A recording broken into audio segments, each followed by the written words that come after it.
Au sommaire de l'actualité, visite d'État du président Faure Gnassingbé, coordonnateur régional de la CEDEAO pour la riposte à Ebola. Professeur Alpha Condé et son homologue togolais ont insisté sur le maintien de la surveillance face à l'épidémie. Voirie urbaine de Conakry, lancement des travaux de reconstruction de la route Sigmadina entre l'autoroute et le Niger. Enfin, signal fort et de l'espoir, les essais thérapeutiques des médicaments sont en cours en Guinée. Le produit donne des résultats probants sur des malades d'Ebola. Il a été présenté ce matin aux hommes de médias. Encore une fois, bonsoir et bienvenue à tous. Le président du Togo, Faure Gnassingbé, a été reçu hier à Conakry par le professeur Alpha Condé. Cette visite d'État et d'amitié du coordinateur régional de la CEDEAO pour la riposte à Ebola s'inscrit dans le cadre du soutien sous-régional à la Guinée dans cette lutte. Les deux chefs d'État guinéens et togolais ont insisté sur le renforcement de la surveillance face à cette épidémie. Mohamed Lamine Souma, Cheikh Mabin Silla.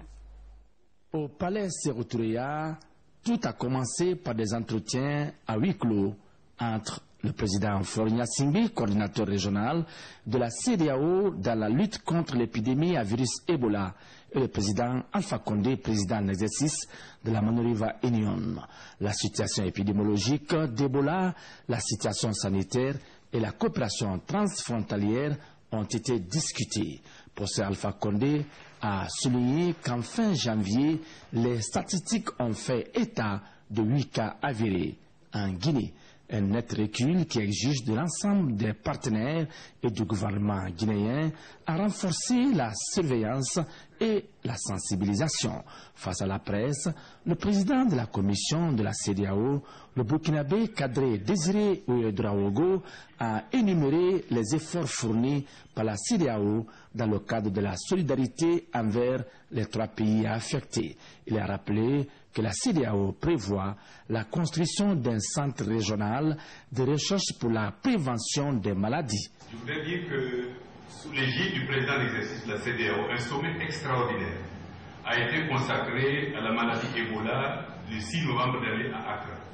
Et c'est au cours de ce sommet que les chefs d'État et de gouvernement ont désigné le président de la République togolaise comme superviseur de la réponse régionale au virus Ebola.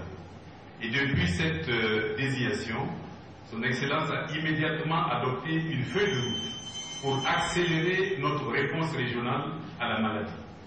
Et je voudrais par la même occasion saluer le gouvernement et le peuple de Guinée pour cette lutte héroïque contre cette maladie et en même temps dire nos mots d'admiration et d'encouragement pour tout le personnel de santé. De son côté, la secrétaire exécutive de la Manoriva Union a, au nom des 4 pays membres, félicité et remercié la CEDEAO pour la solidarité exprimée. L'épidémie est venue désorganiser nos efforts, mais également casser cet enthousiasme, mais aussi ces efforts qui devaient en principe nous sortir de la pauvreté très rapidement. Mais je voudrais dire, Excellences, Messieurs les Présidents, que j'ai été aussi heureuse de constater que non seulement la CEDEAO s'est mobilisée avec l'envoi de médecins sur le terrain, mais a participé aux efforts de plaidoyer qui permettent aujourd'hui d'envisager un avenir plus serein, n'est-ce pas, des États membres, mais également permettre à la sous-région de continuer sa marche vers le progrès. En sa qualité de coordinateur régional de la CEDEAO pour la riposte à Ebola, le président Faure Gnassingbé a indiqué que la vigilance doit être de mise. Autant nous étions très pessimistes, les nouvelles étaient alarmistes il y a quelques mois. Aujourd'hui, vous voyez que nous parlons surtout de reconstruction post-Ebola. Naturellement, l'épidémie n'est pas encore vaincue, mais la tendance est inversée. Aujourd'hui, nous sommes à la diminution des taux d'infection. Aujourd'hui, nous essayons d'organiser et de nous entendre, d'organiser et de nous entendre pour que les dégâts que vous avez indiqués soit réparé à la fin de l'épidémie. Très honoré par cette autre visite d'un chef d'État africain, c'est le 5e depuis début janvier 2015, professeur Alpha Condé s'est réjoui de la solidarité agissante de l'ensemble de la communauté internationale. Je pense qu'il y a eu beaucoup d'erreurs de communication. Au départ, on n'a pas dit qu'on ne meurt pas nécessairement d'Ebola. Donc si quelqu'un, on ne lui dit pas qu'il ne meurt pas nécessairement, pourquoi voulez-vous qu'il aille à l'hôpital? Et ensuite, il y a eu un très grand retard dans la mobilisation. Heureusement, la mobilisation s'est bien faite depuis septembre. Donc le premier grand problème qu'on a, c'est la coopération de la population. D'autant plus qu'il y a des gens de mauvaise foi qui disent aux gens, il n'y a pas d'Ebola, ou bien les comprimés qu'on vous donne, c'est pour donner l'Ebola, ou bien le thermoflash, ça vous met, c'est pour vous inculquer l'Ebola, etc. Bon. Et c'est vrai aussi que quand les paysans voient les médecins habillés comme des cosmonautes, finalement, ça a aussi des effets. Donc, le premier problème que l'on est confronté, c'est la coopération avec la population, qui est la responsabilité du gouvernement. Pendant longtemps, nous n'avons pas voulu utiliser la force, contrairement à nos voisins, à cause de ce que les médecins disaient. Mais nous avons constaté qu'à un moment donné, c'est un inconvénient, parce qu'il se trouve qu'aujourd'hui, au moment où on est descendu à 8 cas, il y avait des zones de résistance. On a donc été obligé d'envoyer les gendarmes et les policiers pour rentrer, parce qu'il y a des gens qui empêchaient d'entrer. Donc, il faut qu'on prenne des mesures, les arrêter, pour qu'on puisse avoir accès à ces malades. Parce qu'effectivement, on a trouvé qu'il y avait des gens infectés là, donc il faut non seulement les soigner, mais suivre les contacts. La deuxième chose, c'est évidemment couper la chaîne de contamination. La chaîne de contamination, c'est comme c'est les pays frontaliers, les gens vont d'un côté à l'autre, donc ils peuvent amener la maladie. Donc comment couper la chaîne, c'est-à-dire en prenant toutes les dispositions dans les frontières. On ne va pas fermer les frontières, mais prendre des dispositions pour que les gens puissent être contrôlés, pour qu'on puisse isoler les malades tout de suite. Toutefois, le chef de l'État invite au renforcement de la surveillance. Le locataire du palais Sékou Touré fait de la gestion de l'après-Ebola la plus grande priorité du moment. À présent, ce communiqué du gouvernement, Monsieur le Président de la République et le gouvernement ont la profonde douleur d'annoncer au peuple de Guinée le décès de Monsieur Thierno Aliou Diaouné, ancien ministre de la Jeunesse, des Sports et de la Culture. Le défunt a été un acteur majeur dans la promotion de la société civile guinéenne.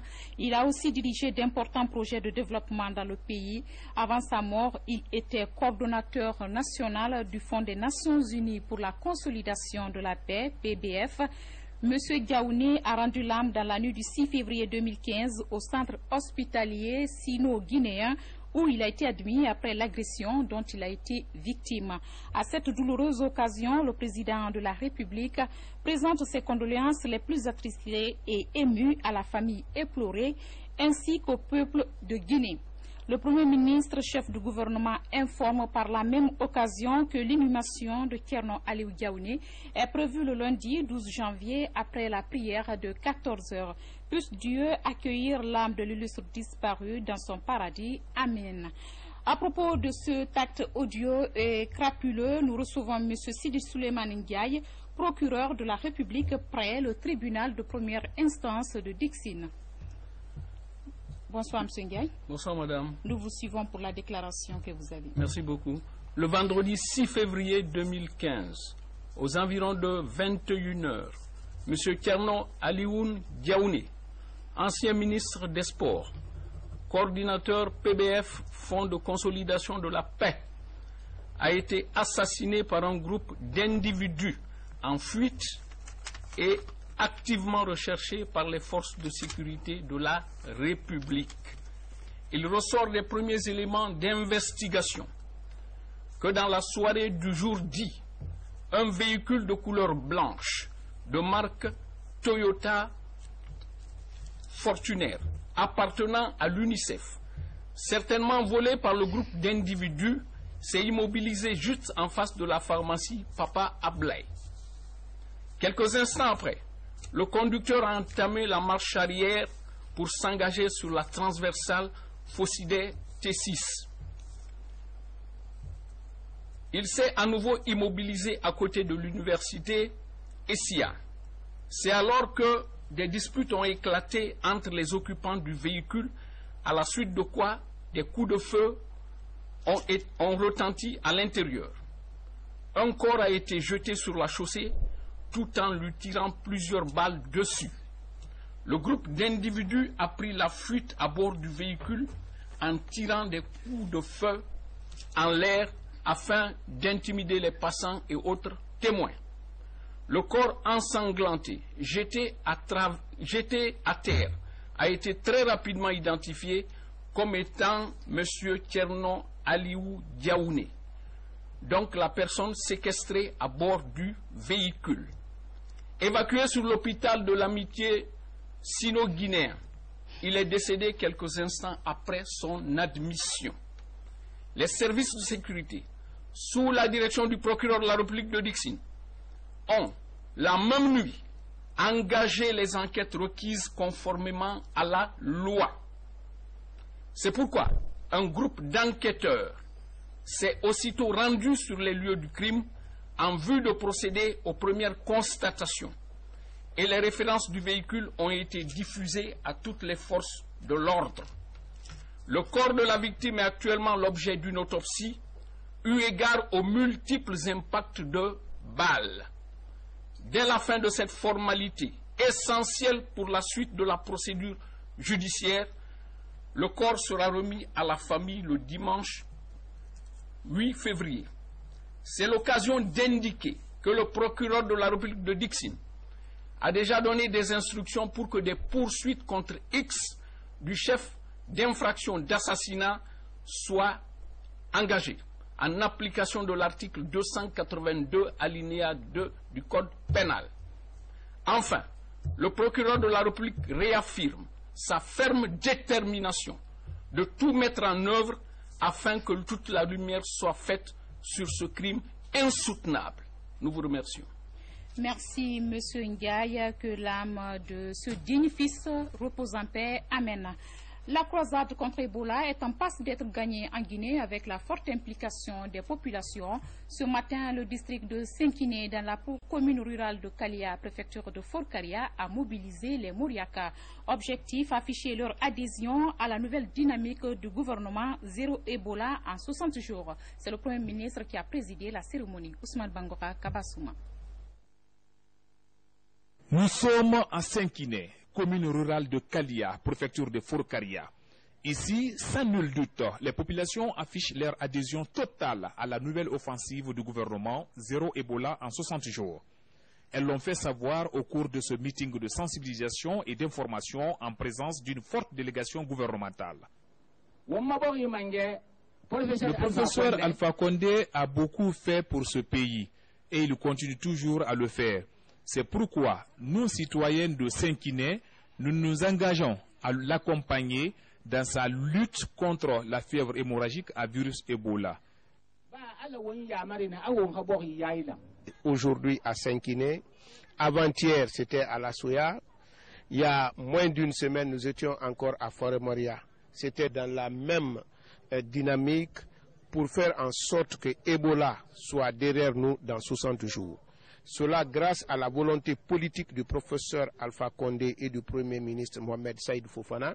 Le Premier ministre Mohamed Saïd Fofana, satisfait de l'engouement qui caractérise cette rencontre d'échange, s'en est réjoui. C'est un démenti cinglant à toutes les rumeurs qui ont couru pour dire que les populations de Forêt-Caria avaient des problèmes avec le Premier ministre, le gouvernement. Tout cela s'est avéré faux. Nous le savions, mais nous tenions à nous rassurer que les gens ont reçu le bon message. Avant, les populations étaient intoxiquées, on les a menti par rapport à Ebola, mais Dieu fait bien les choses. Aujourd'hui, c'est le repentir qui a été le maître mot, et finalement, les populations disent qu'elles ont compris ce qu'elles n'avaient pas compris, avec le pardon à l'appui, non seulement vis-à-vis de nous-mêmes, vis-à-vis du président et du gouvernement. Donc cela nous rassure.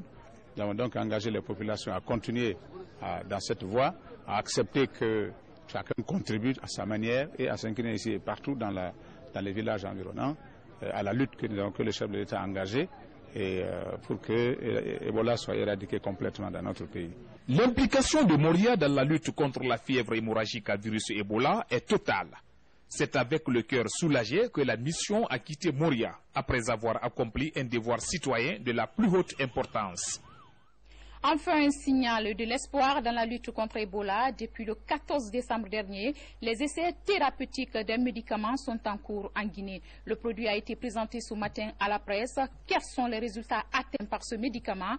Présente-t-il des effets indésirables? S'achemine-t-on vers la fin Ebola avec ce produit? C'est autant de questions qui ont intéressé notre reporter Surdou Keïra lors de cette présentation. Suivez. D'origine japonaise, la favipiravir est le nom de la nouvelle molécule expérimentée depuis le 14 décembre dernier dans le traitement du virus Ebola en Guinée. 80 personnes ont bénéficié des essais thérapeutiques du produit. Elles sont reparties entre les centres de traitement de Gekedou, Zerekore et Koya. Le produit est expérimenté conjointement par les spécialistes guinéens et français à travers l'Institut national d'études et de recherche médicale de France.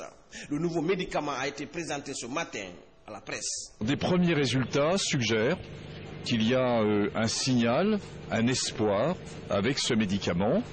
L'essai se poursuit. Nous avons présenté ces résultats au président Condé hier.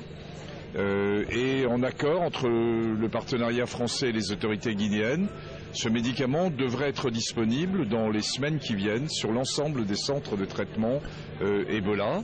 Et il fait encore l'objet, bien sûr, d'une surveillance très particulière. 3 points importants.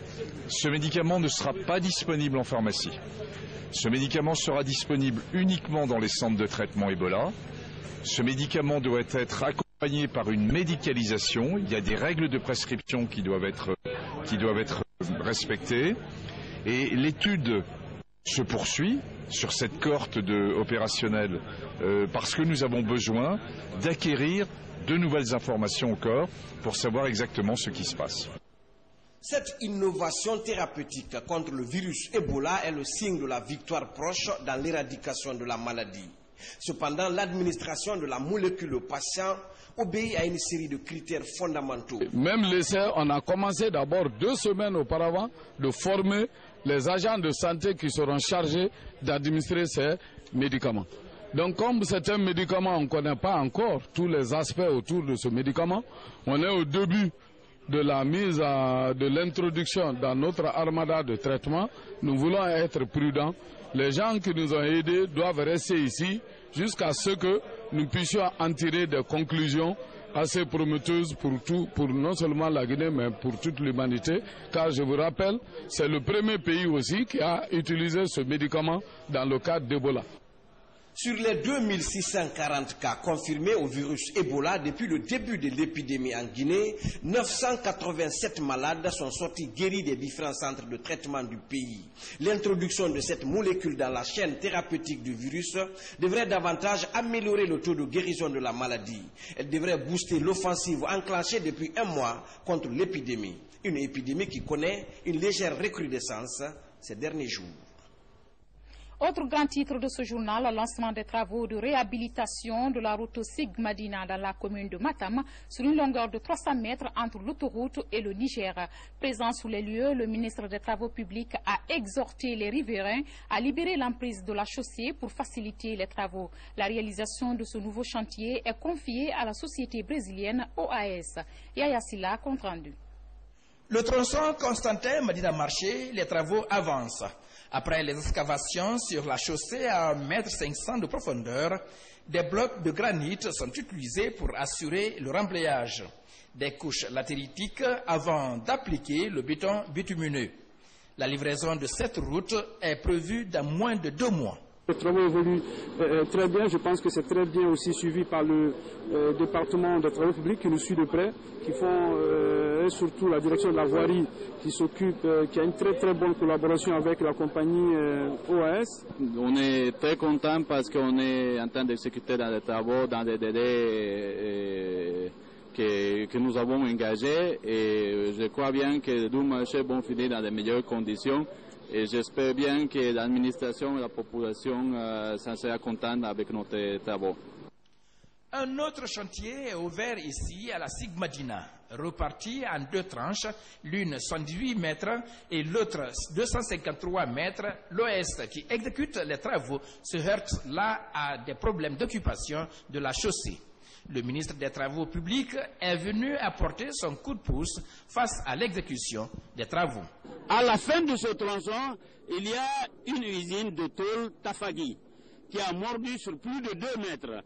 L'invitation vient d'être faite à cette entreprise-là de dégager complètement les 2 mètres pour permettre la construction de ce caniveau en cet endroit. C'est valable pour toutes les populations riveraines de la SIG. Aujourd'hui, c'est un centre de commerce. Quand vous dites commerce, vous avez besoin de la circulation des clients. Et la SIG est abandonnée aujourd'hui parce qu'il n'y a pas. Cette rue est complètement envahie, elle est totalement dégradée, et cela depuis plus de 30 ans. On a besoin de le faire, on a besoin de mettre en application le programme du développement du professeur, et c'est sur la base de ce programme et de l'engagement des populations riveraines que cette route va être construite dans les normes. Dans moins d'un mois, cette autre voie sera livrée aux usagers. Pour l'entreprise OAS, ces chantiers qui changent le visage de Conakry sont des défis à relever avec l'État guinéen. Direction Caleta, où évoluent à grands pas les travaux de construction du barrage hydroélectrique. Pendant ce temps, l'administration générale des grands projets et le bureau Tractebel assurent la formation d'une trentaine de techniciens. Impliqués dans le suivi de ce projet, ces techniciens viennent de boucler leur 2e module de formation en poste et ligne. Nabi Kamara pour des précisions. C'est un module de formation des techniciens venus des services impliqués dans le suivi des projets à caractère énergétique. Une initiative de l'administration générale des grands projets et marchés publics pour les outiller à la meilleure conception et l'aménagement d'une centrale hydroélectrique. Il y a 2 mois, on avait organisé un premier module axé sur les postes et les lignes. Alors le 2e module là concerne les usines hydroélectriques, leur conception, les aménagements généraux de l'usine, les équipements qui entrent donc dans ces installations et les principes de dimensionnement de ces équipements, de leur fonctionnement. La formation de cette trentaine de techniciens est assurée par le bureau Tractebel Engineering qui assure le contrôle et la supervision du projet d'aménagement hydroélectrique de Caleta. L'idée, c'était de montrer aux stagiaires ce qu'il fallait faire, ce qu'il fallait comme données d'entrée afin de réaliser une centrale hydroélectrique et également de montrer l'ensemble des systèmes électriques, mécaniques, tous les équipements relatifs au chemin d'eau. Donc depuis la prise d'eau d'une usine jusqu'à la sortie des groupes, jusqu'à la sortie des transformateurs qui transportent donc l'énergie électrique vers le poste extérieur. Et les stagiaires reconnaissent justement l'importance de ce module de formation. La capacité technique de futurs exploitants des groupes de Caleta. Dans les jours à venir, d'autres cours sont programmés à l'intention de ces techniciens de l'énergie. Bientôt une école moderne pour les populations de Dapompa Plateau dans la commune de Matoto. Le projet de construction concerne un collège de 12 classes avec un coût de réalisation de plus de 3 milliards de francs guinéens. Les premiers coups de pioche ont été effectués en présence des autorités communales et de l'éducation. Mohamed Ali Baldé, Al-Gassimba. Le quartier de Pompa Plateau sera bientôt doté d'un collège de 12 salles de classe. Le projet de construction est lancé. La cérémonie mobilise les leaders religieux et acteurs du système éducatif. Ça sera un collège moderne. Ils seront dotés de centres d'informatique et de sites internet, de Wi-Fi, qui vont permettre aux enfants de suivre dès leur jeune âge au collège, d'être en contact avec les nouvelles techniques d'information. Ce projet est financé à 90% par le Fonds cohésien et 10% par le budget national de développement. Il est exécuté par Simgi, Club immobilier de Guinée, pour un délai de 6 mois. Les citoyens de Dapompa Plateau se réjouissent du geste de l'État guinéen qui entend construire 50 collèges modernes à travers le pays. Aujourd'hui, c'est un grand jour pour moi Parce que ce que j'ai proposé, Dieu l'a fait pour moi. Dieu l'a fait pour moi. Si on dit 50 collèges modernes pour toute la République, et ça commence par Dapompa Plateau, et l'apport de tous les 50 collèges là se fait chez moi, c'est quelque chose qui est trop grand pour moi. Imaginez-vous que Dapompa Plateau a près de 30 000 habitants, qu'il n'y ait ni école primaire publique, ni collège public, ni lycée public. Qu'on dise aujourd'hui que grâce au gouvernement de la République, à nos autorités, nous allons avoir un collège moderne de 53 classes, de 20 classes. Je ne sais pas si vous pouvez comprendre toute la joie que cela fait à nous. Nos enfants paient le transport pour aller à Tomboulia, pour aller à Lansanaya. Ils vont étudier sur place ici. Après les travaux de construction, le collège moderne, à l'image des autres, sera opérationnel en octobre 2016. Par ailleurs, les élèves de l'école primaire publique Sékou Sankan de Bofa viennent de bénéficier de manuels scolaires. C'est pour permettre et encourager ces élèves encore réticents de reprendre les chemins de l'école. Le geste est de l'ONG Araponka Aide Projet, dont le président est basé au Japon. La cérémonie de remise avec Falilou Diallo. C'est dans l'allégresse que les élèves de l'école primaire Sékou Sankan du quartier Kolondé à Bofa ont transporté ces manuels scolaires qui leur sont destinés. C'est un acte de bienfaisance de l'ONG Araponka Aide Project. Le don est composé de cahiers, de craies, de sacs, de vêtements, mais aussi de matériel de sport.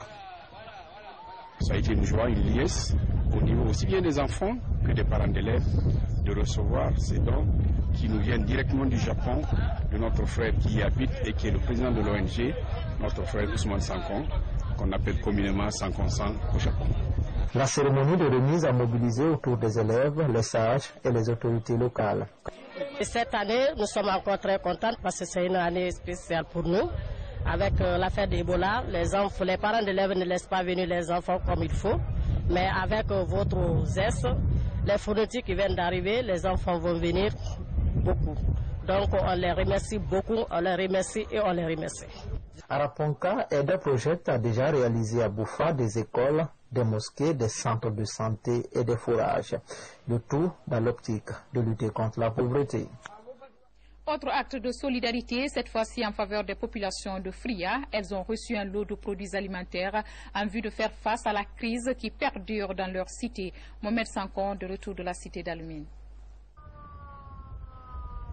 Ces partenaires de la Guinée offrent un important lot de vivres aux populations de Fria. Il est essentiellement composé de sucre, du riz, du lait et des conserves de viande et de poisson. Une occasion pour l'ambassadeur de Russie et le préfet de Fria d'insister sur les relations d'amitié entre Conakry et Moscou. La Russie, c'est un vieil ami pour la Guinée. On est vraiment des vieux amis. Et donc cette amitié compte toujours pour nous. Force nous est de reconnaître ici publiquement que malgré l'arrêt de l'usine en 2012, Rusal a toujours payé ses taxes et impôts aux collectivités et a toujours continué à assurer la desserte en eau potable et la fourniture partielle du courant électrique. C'est sous des notes d'espoir et de satisfaction que la délégation de l'ambassade de Russie en Guinée a quitté la ville des Alumines de Fria. Un mot de tourisme à présent, les promoteurs du secteur s'organisent afin de vendre la destination Guinée-Conakry. L'association patronale des professionnels du tourisme est créée pour répondre à ce besoin. Les membres de cette nouvelle structure ont tenu leur première assemblée générale où ils ont défini leurs priorités et validé les documents juridiques. Plus d'informations avec Mamadi Terna Kamisoko.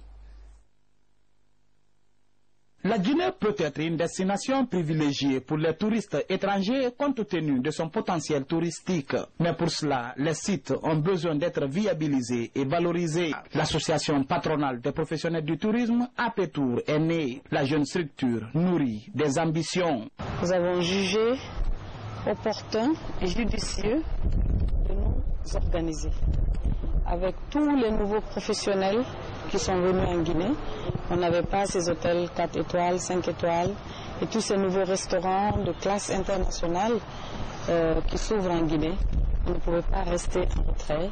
Il fallait qu'on se mette ensemble, qu'on s'organise pour coller à la réalité et faire un bloc commun pour défendre nos intérêts et aussi être l'interlocuteur de l'État dans la vente de la destination Guinée. Au compte de cette première assemblée générale, les textes fondateurs sont validés et un bureau exécutif élu. Cette réorganisation des acteurs du secteur est bien accueillie chez les autorités de tutelle. C'est une plus-value pour notre département parce que dans la mesure où l'initiative privée qui va aujourd'hui développer le tourisme en Guinée, la tendance aujourd'hui dans le monde est aujourd'hui la privatisation de l'État, c'est-à-dire qu'il ne faut plus que l'État soit un secteur marchand. Cela revient aujourd'hui à l'initiative privée organisée. Aujourd'hui, l'insuffisance de financement dans le tourisme fait que le secteur a du mal à se frayer un chemin. L'APETOUR entend relever ce défi afin de faire du tourisme un pourvoyeur d'emplois et de recettes. De nouvelles opérations de déguerpissement à Conakry, le gouvernorat de la ville et la mairie de Kaloum étaient ce matin au débarcadère de Temnetaï. C'est pour sensibiliser les occupants à libérer les lieux dans moins de 48 heures avant le début de l'opération de déguerpissement prévue demain dimanche avec les services de sécurité et le gouvernorat de la ville de Conakry. Moussa Bangora, Ousmane Kamara signent ce reportage. Pour donner une image attrayante à la capitale Conakry, une mission du gouvernorat et de la mairie de Kaloum s'est rendue au port artisanal de Temnetaï. Objectif, sensibiliser les occupants illégaux à quitter les lieux dans un bref délai. Les préavis sont donnés depuis novembre.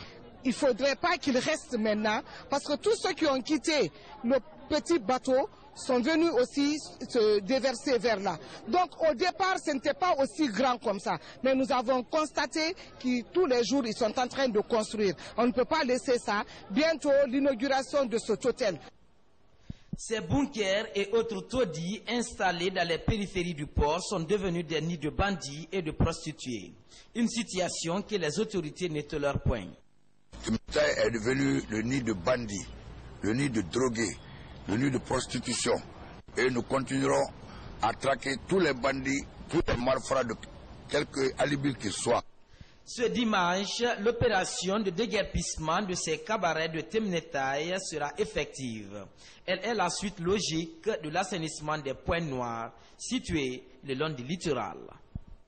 Politique, les jeunes et les femmes de la commune de Kaloum étaient mobilisés au musée national de Sandarvalia. Ils ont réaffirmé leur soutien total aux idéaux de paix et de changement prônés par le président de la République, le professeur Alpha Condé. C'est une initiative de la section des femmes du RPG Arc-en-Ciel de Kaloum. Sam Maratolno Algasimba.